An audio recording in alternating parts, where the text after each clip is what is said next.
You are listening to Rewritten Fates, a dark fantasy romance series. Book 1, I Woke Up as the Condemned Duchess.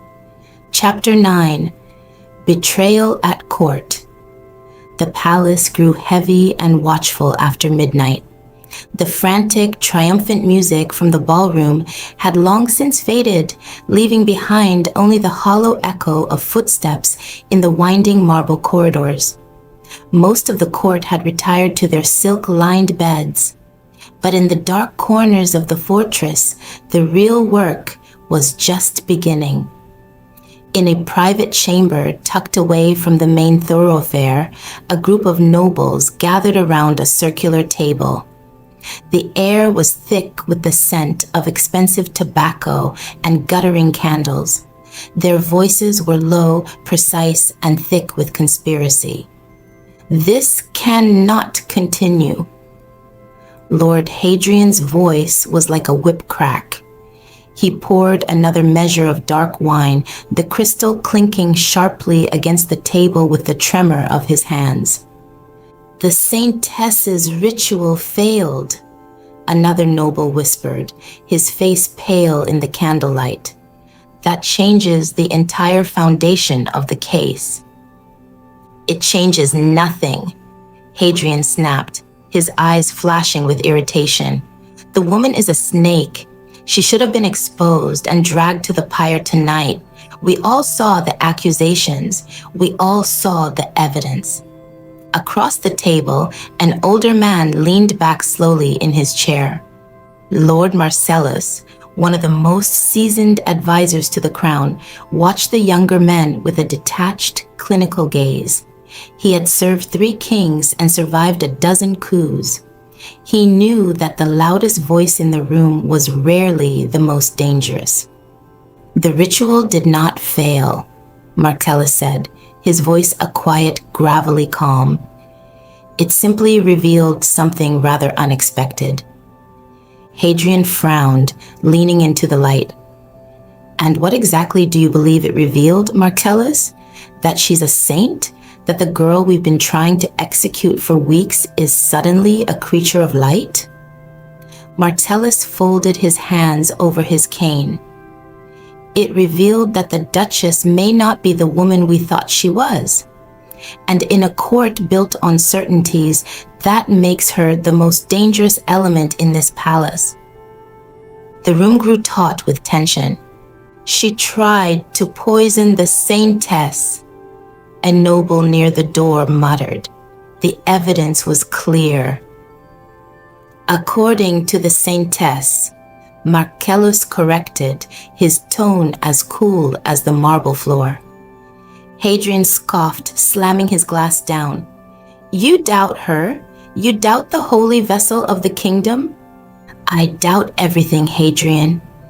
It's why I'm still alive, Marcellus replied. Especially when magic behaves in ways that defy 1,000 years of scripture. The younger men shifted uneasily. In this kingdom, faith in the Saintess was the only currency that mattered. To question her was to invite a heresy charge. But tonight, the miracle had been messy. The Duke is the true complication, Hadrian said, lowering his voice. He defended her. Publicly, he threw his mantle over a traitor.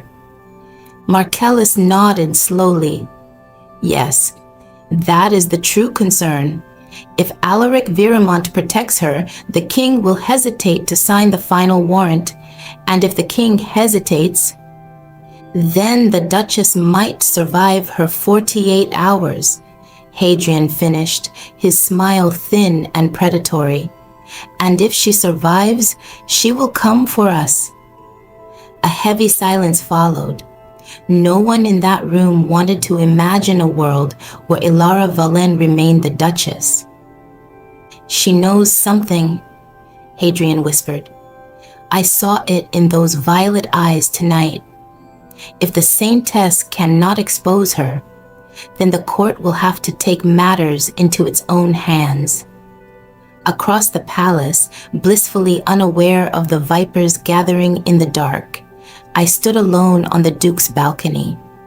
The gardens below were a masterpiece of silver and shadow, the fountains whispering secrets to the hedges.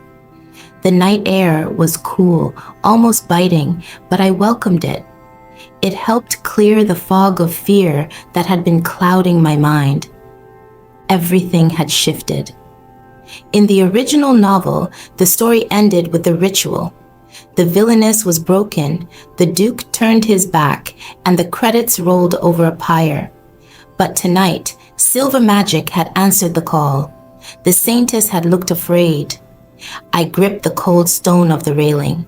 If the story was changing, then the rules of my survival had changed too. Footsteps sounded behind me, the heavy, rhythmic tread of military boots. I didn't need to turn to know who it was. "You're developing a habit of appearing in the middle of the night, Alaric," I said, my voice steady. The Duke stepped onto the balcony, his presence immediately making the wide space feel small. "I could say the same of you, Duchess." I glanced at him. He had discarded his formal jacket, his white shirt open at the collar, looking less like a duke and more like the commander he truly was. "You weren't asleep either." "No." His gaze drifted toward the dark horizon. "The court is restless. I can hear the sharpening of knives from here. I'm sure most of them are intended for my throat. I noticed you didn't seem particularly bothered by Lord Hadrian's insults earlier."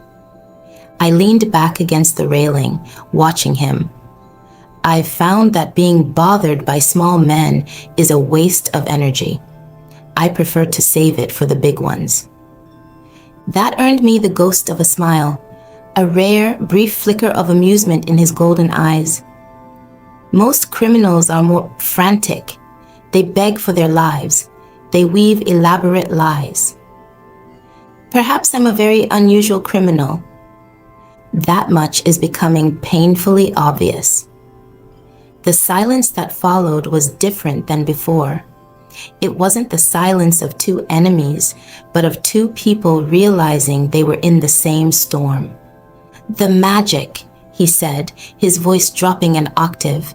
"That silver light. I've seen every manner of sorcery on the battlefield, necromancy, elemental fury, divine blessings, but I have never seen anything like that." I exhaled, a plume of white mist in the cold air. "Neither have I. That at least is the honest truth." Alaric's eyes narrowed, his focus sharpening. "Yet you weren't surprised when it happened. You didn't flinch." I smiled faintly, looking out at the gardens. "I'm becoming difficult to read, aren't I?" "You were always difficult to read, Elara. But before, you were a book written in a language of spite. Now," he paused, stepping closer until the scent of leather and winter air surrounded me. "Now, the pages are blank, and you're holding the pen." That caught me off guard. "You knew the original Elara well, or just well enough to hate her?" "Well enough," he said, his gaze shifting back to the shadows. "She was impulsive. She was cruel. And above all else, she was always perpetually terrified." I turned to face him fully, my heart skipping a beat. "And I'm not?" He studied my face, his eyes searching every line and curve in the moonlight. "No, you're not terrified. You're calculating." The weight of his gaze was staggering. He wasn't just looking at my face, he was looking for the soul beneath it. "You're planning something," he murmured. "And what makes you say that, Alaric?" "Because you're thinking like a woman who fully intends to be alive when the sun rises in 2 days. In this palace, that is an act of war." I smiled slowly, the silver light reflecting in my eyes. Is it so unusual to want to live? In your position? His voice turned cold, though not unkind. It is unheard of. The wind picked up, rustling the trees in the garden below. Alaric spoke one final time, his voice barely audible over the breeze. The court will move against you soon, Elara. The Saintess's failure has made them desperate. They won't wait for the king's signature. I met his golden gaze. And you? What will you do? He didn't answer immediately. He looked at me, really looked at me, as if he were still deciding whether I was a monster or a miracle. I am still deciding, he said quietly, whether you are an enemy to be crushed or something else entirely. He turned and left the balcony, his shadow stretching across the stone before disappearing. I was left alone with the moon, realizing that while I had survived the Saintess, I was now being hunted by the Duke's curiosity. And in this world, curiosity was often more lethal than a blade. But in the royal court, nothing is ever truly over. Secrets move in the shadows, and every choice rewrites fate. Continue the story in the next episode of Rewritten Fates, and subscribe so you don't miss what happens next.